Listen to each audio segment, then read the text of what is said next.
سورہ ناس کو شروع کرتے ہیں۔ پہلے میں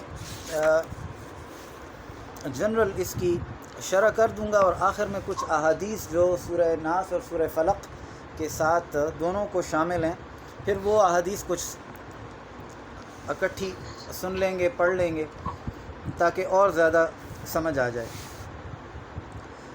سورہ ناس اور سورہ فلق اکٹھی نازل ہوئی ہیں، دونوں ملا کر 11 آیات ہیں، دونوں ملا کر۔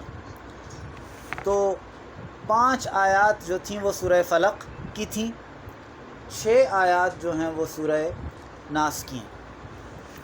اور پچھلے درس میں ایک چیز جس کو بیان کیا تھا کہ اللہ تبارک و تعالی نے اپنے ایک نام، السلام علیکم ورحمۃ اللہ، قول فرما دیجئے آپ اے حبیب صلی اللہ علیہ وآلہ وسلم، اعوذ برب الفلق، کہ فلق کے رب کی پناہ مانگتا ہوں۔ تو ایک اللہ کا اسم، ایک نام استعمال ہوا سورہ فلق کے سٹارٹ میں، رب، اور پھر اس ایک نام کے حوالے سے بہت ساری چیزوں کی پناہ آ گئی۔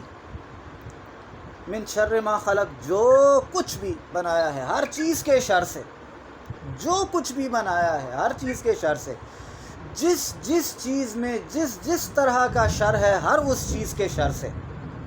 من شر ما خلق ومن شر غاسق اذا وقب ومن شر النفاثات فی العقد ومن شر حاسد اذا حسد۔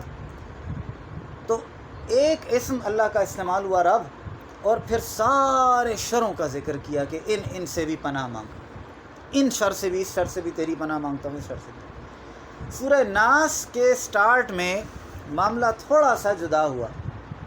یہاں اللہ تبارک و تعالی نے اپنے 3 اسماء کا استعمال کیا ہے شروع میں۔ قل اعوذ برب الناس، ملک الناس، الہ الناس، 3 نام ہیں، رب، ملک اور الہ۔